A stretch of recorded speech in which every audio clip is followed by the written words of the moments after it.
anak-anak, hari ini kita akan mempelajari mengenai kalimat majemuk bertingkat hubungan syarat. Nah, sebelumnya kita ulangi dulu ya, apa itu kalimat majemuk? Kalimat majemuk adalah kalimat yang menggabungkan dua atau lebih kalimat tunggal. Nah, contohnya kalimat yang pertama ini adalah kalimat tunggal dan kalimat yang kedua ini adalah kalimat majemuk. Kalimat tunggal terdiri dari satu klausa, artinya hanya ada satu subjek dan satu predikat. Sedangkan kalimat majemuk, nah ini ada dua kalimat tunggal yang dihubungkan dengan sebuah kata penghubung ya. Jadi subjeknya ada dua, predikatnya juga ada dua ya. Untuk objek dan keterangan ini tambahan saja ya. Boleh ada, boleh tidak. Nah, lalu apa sih bedanya kalimat majemuk setara dan kalimat majemuk bertingkat? Kalimat majemuk setara untuk kalimat yang pertama, nah ini kedudukannya sejajar, setara.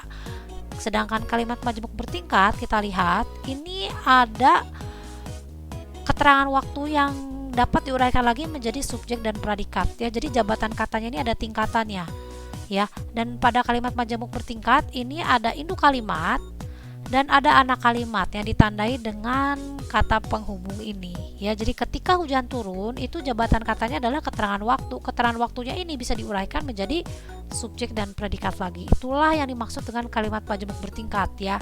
Nah, untuk memudahkannya bagaimana membedakannya itu dari kata hubungnya saja sebenarnya ya anak-anak. Kata penghubung kalimat majemuk setara itu contohnya dan, serta, lalu, tetapi, atau, ataupun. Nah, ini kedudukannya akan setara ya, tidak akan menjadi bertingkat. Nah, sedangkan kalimat majemuk bertingkat yang pertama itu adalah keterangan waktu atau hubungan waktu ditandai dengan kata penghubung ketika, saat, sejak, setelah, sebelum. Nah, contoh, kehidupannya berubah drastis sejak ia lahir baru. Hati-hati, jangan ketika membuat kalimat majemuk bertingkat itu seperti ini ya. Kehidupannya berubah drastis sejak tahun 2000. Nah, itu tidak kalimat majemuk bertingkat, itu menjadi kalimat tunggal. Ya. Karena apa? Karena tidak ada kalimat yang kedua. Di belakang kata penghubung sejak hanya keterangan waktu saja yang tidak bisa lagi diuraikan menjadi subjek dan predikat, ya. Untuk menjadi diuraikan lagi subjek dan predikat itu harus berupa kalimat ya, ada subjeknya nih, ia lahir baru ya. Nah, contoh yang kedua, saya berangkat ke sekolah sebelum matahari terbenam. Subjek predikat, keterangan tempat, matahari subjek, terbenam predikat ya. Itu ya, hati-hati ya anak-anak. Lalu yang ketiga, ketika ayah sedang berenang, pencuri itu mencuri dompet ayah. Jadi kata penghubung boleh diletakkan di depan, jangan lupa gunakan tanda koma. Lalu yang kedua, kalimat majemuk bertingkat hubungan sebab akibat ditandai dengan kata penghubung sebab, karena, sehingga, maka. Contohnya, saya tidak dapat berlari karena kaki saya sakit. Hati-hati anak-anak, jangan membuat kalimatnya terbalik. Jangan sampai kaki saya bengkak karena saya tidak dapat berlari ya. Dibaca kembali ketika sudah membuat kalimat. Ya, contoh yang kedua, saya bersikap jujur, maka saya dipercaya banyak orang ya. Sebabnya saya jujur, akibatnya saya dipercayai banyak orang. Nah, lalu yang ketiga yang hari ini kita akan pelajari yaitu kalimat majemuk hubungan syarat. Ditandai dengan kata hubung apa saja? Jika, kalau, jikalau, asalkan, apabila, bila mana, dan manakala. Artinya ini semua sama ya. Ini menunjukkan syarat.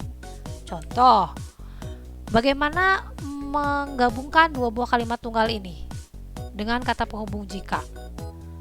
Apakah tugas saya sudah selesai jika saya dibolehkan bermain game? Setuju seperti itu?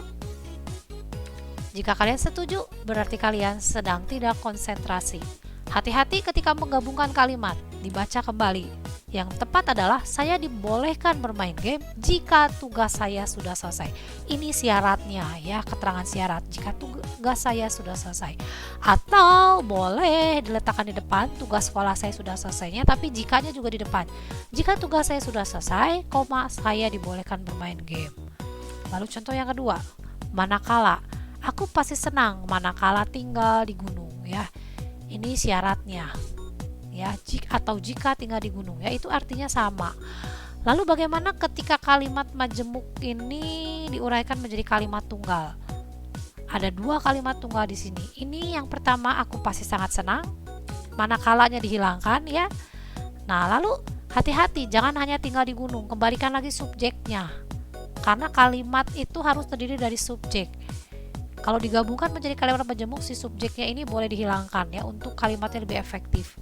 Baik anak-anak, ada soal tambahan untuk di lembar kerja kalian. Kata penghubung apa saja yang menandai kalimat majemuk bertingkat hubungan syarat ditulis di bawah nama ya di sini. Nah, anak-anak, mengapa sih kita perlu belajar bahasa Indonesia yang baik?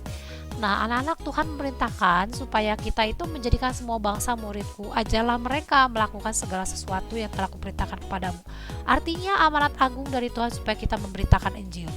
Dan bagaimana kita bisa memberitakan Injil itu kita harus mampu berbahasa dengan baik. Karena berbahasa yang baik itu adalah alat komunikasi yang baik. Supaya apa yang kita sampaikan itu sesuai dengan yang diterima oleh orang-orang ya, karena kita menggunakan bahasa Indonesia yang tepat. Baik anak-anak, terima kasih atas perhatiannya. Tuhan Yesus memberkati. Bye bye.